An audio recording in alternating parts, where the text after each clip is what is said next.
할렐루야. 오늘도 참으로 좋은 날입니다. 사도신경으로 신앙 고백하심으로 8월 24일 수요일 아침 예배를 하나님께 올립니다. 나는 전능하신 아버지 하나님, 천지의 창조주를 믿습니다. 나는 그의 유일하신 아들 우리 주 예수 그리스도를 믿습니다. 그는 성령으로 잉태되어 동정녀 마리아에게서 나시고 본디오 빌라도에게 고난을 받아 십자가에 못 박혀 죽으시고 장사된 지 사흘 만에 죽은 자 가운데서 다시 살아나셨으며 하늘에 오르시어 전능하신 아버지 하나님 우편에 앉아 계시다가 거기로부터 살아있는 자와 죽은 자를 심판하러 오십니다. 나는 성령을 믿으며 거룩한 공교회와 성도의 교제와 죄를 용서받는 것과 몸의 부활과 영생을 믿습니다. 아멘.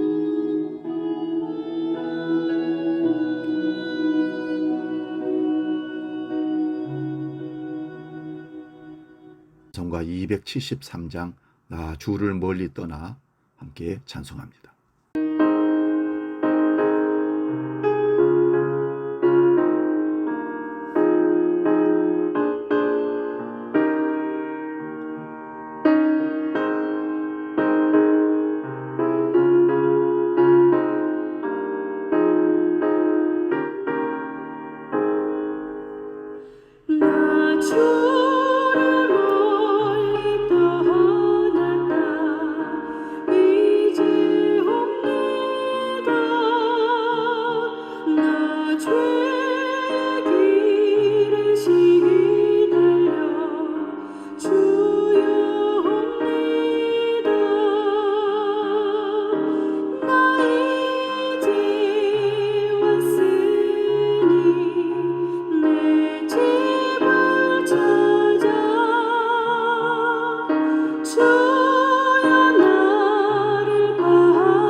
오늘 우리에게 주신 하나님 말씀은 신약성경 마태복음 4장 18절에서 22절까지 말씀입니다.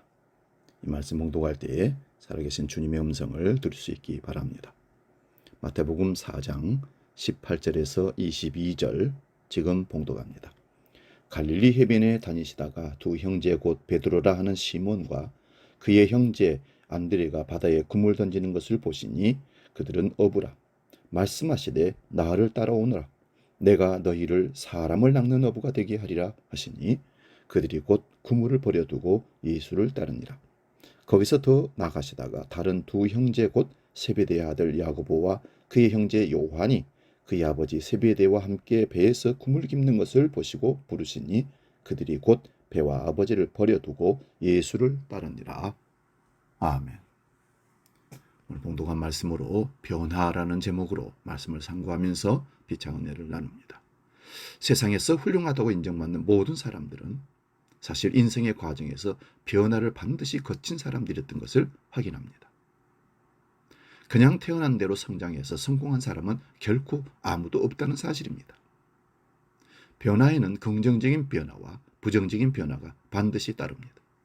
긍정적인 변화는 질적인 변화를 거쳐서 더 성숙함으로 나아가는 것을 말합니다. 그러나 부정적인 변화는 질적인 변화는 같은데 부정적으로 변화하기 때문에 변질이라고 얘기합니다. 변질된 마음과 인격은 사이에 악을 초래합니다. 특히 믿음의 변질은 더 흉악한 죄를 범하게 되는데 하나님을 대항하는 사람으로 변질되어 하나님의 심판을 받게 됩니다. 훌륭한 사람들은 어린 시절에 훌륭한 사람을 만나거나 그의 얘기를 듣고 영향을 받았다는 것을 많이 들을 수 있습니다. 그게 바로 영어로 말하면 멘토라고 합니다. 사람은 누군가를 만나 영향을 받고 인격과 인생까지 변화되는 것입니다. 그중 예수 그리스도를 만나면 인생의 새로운 역사가 열리게 된다는 사실입니다. 예수님께서 어느 날 갈릴리 해변을 걸으시다가 두 형제를 만나게 됩니다. 직업은 어부였습니다. 베드로와 그 형제 안드레였습니다. 그들에게 말씀하시되 나를 따라오라. 내가 너희를 사람을 낚는 어부가 되게 하리라. 오늘 이 본문의 말씀을 가지고 세 가지로 나누어서 한번 의미를 생각해 보려고 합니다. 첫 번째는 인생 어부로 살아온 베드로의 변화는 어떻게 이루어졌을까? 먼저 주님이 찾아오셔서 말씀하십니다. 갈릴리 호수에서 가르치시는 예수님의 주위에 수천 명의 사람들이 있었으나 그 중에서 베드로만을 위한 말씀을 주님이 오늘 주십니다. 오늘 우리도 이 말씀을 통해서 우리가 읽은 말씀이 우리 자신들에게 주시는, 만나 주시는 하나님의 축복의 메시지라는 사실을, 초청의 말씀이라는 사실을 알고 믿음으로 받을 수 있기를 바랍니다. 예수님이 베드로를 만난 이유는 베드로가 뛰어나서가 아닙니다. 그렇습니다. 예수님은 우리를 부르실 때에도 실력을 고려하지 않았습니다. 부르신 조건이 우리에게 있지 않다는 말씀입니다. 하나님의 전능하심은 능력을 고려할 필요가 없기 때문에 그렇습니다. 하나님은 자기 사람들을 부를 때에 그 사람의 마음의 중심을 보시고 부르신다는 사실입니다. 주님의 능력으로 우리를 사용하시는 것이라고 믿으면 능력을 의지하지 않아도 되는 것입니다. 우리는 누구든지 주님의 부름을 받을 수 있다는 믿음을 가질 수 있는 이유가 여기에 있는 것입니다. 두 번째는 예수님은 베드로에게 나를 따라오라만 하시고 이 말씀에 구체적인 사항이 들어있지 않습니다. 자세한 세부 사항을 설명하지 않습니다. 이런 명령은 정말 따르기 힘든 것입니다. 왜 따라가야 되며 어디로 가야 되며 어떻게 해야 되며 자세하게 설명서가 나와야 사람들이 이해하고 따라갈 수 있는데 그냥 나만 따라오라고 말씀하십니다. 우리는 항상 주님이 요구하실 때 왜요라는 질문을 던지게 되는데요. 근데 여러분, 주님이 말씀으로 명령하는 순간 결과는 주님께 맡기고 묻지 않는 믿음으로 나아갈 필요가 있습니다. 목자가 자신의 양을 이끌고 갈 때는 양을 살리고자 함이지 양을 죽이고자 함이 아닙니다. 양을 먹이고 양을 평안하게 안전하게 지키기 위해서 목자가 그를 부르시는 겁니다. 양은 그런 목자의 뜻을 믿고 목자를 따라가면 되는 것입니다. 그런 믿음이 있을 때 주님을 따르게 되고 놀라운 변화가 일어나는 것입니다. 마지막 세 번째로는 내가 너희를 사람을 낚는 어부가 되게 하리라 하신 말씀은 베드로를 사람 낚는 어부로 변화시킨다는 하나님의 음성입니다. 사람들은 예수님이 베드로의 능력을 변화시킨 것으로 생각합니다. 예수님을 배신하고 갈릴리 호수로 가 있는 베드로에게 오셔서 권능을 행하도록 능력을 주지 않고 사랑하느냐고 묻고 양을 먹이라고 양을 치라고 명령하십니다. 그 이유는 능력보다 더 중요한 것을 가르쳐 줍니다. 영과 진리로 예배할 때가 오기 때문에 그 말씀을 하는 겁니다. 사랑하는 여러분, 베드로에게 사람을 낚는 어부가 되게 하시는 주님의 진정한 관심은 사람을 낚는 기술이나 그 숫자가 결코 아닙니다. 바로 사람을 낚는 어부가 가져야 할 마음의 중심인 것을 알 수 있습니다. 그것을 위해서 베드로에게 오신 주님은 주님을 사랑합니다라는 대답을 듣기 원하셨던 겁니다. 주님을 믿고 그분의 말씀을 따라가는 복된 인생이 주님을 따라 말씀으로 변화된 인생인 것을 우리는 깨닫습니다. 사랑하는 여러분, 우리의 인생이 주님 만나고 주님 따라가면서 변화되는 인생입니까? 아직도 주님 만나기 전에 그 삶으로 계속 유지되고 있는, 아직도 변화되지 않는 사람입니까? 주님은 부르실 때 우리를 변화를 목적으로 부르시고 사명을 주시고 동행하신다는 사실을 꼭 깨닫고 주님 앞에 변화를 받을 수 있기를 바랍니다. 주님은 언제든지 우리를 불러 오십니다.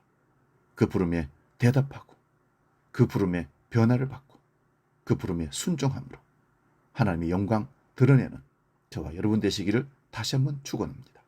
기도하겠습니다. 살아계신 아버지 하나님, 주님 우리 부르셔서 우리를 사용하실 때는 반드시 변화를 거치고 사용하신다는 사실을 깨닫습니다.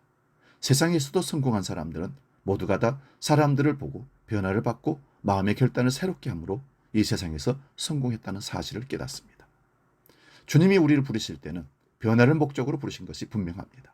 그렇다면 변화를 받아 주님이 원하시고 뜻하신 바가 무엇인지를 늘 분별하고 날마다 주 명령 따라 순종함으로 성숙한 신앙의 단계로 날마다 주께 영광 돌릴 수 있는 우리 모두가 되게 하여 주시옵소서. 주님께서 가르친 기도로 기도합니다. 하늘에 계신 우리 아버지, 아버지 이름을 거룩하게 하시며 아버지의 나라가 오게 하시며 아버지 뜻이 하늘에서와 같이 땅에서도 이루어지게 하소서. 오늘 우리에게 일용할 양식을 주시고 우리가 우리에게 잘못한 사람을 용서하여 준 것 같이 우리 죄를 용서하여 주시고 우리를 시험에 빠지지 않게 하시고 악에서 구하소서. 나라와 권능과 영광이 영원히 아버지의 것입니다. 아멘.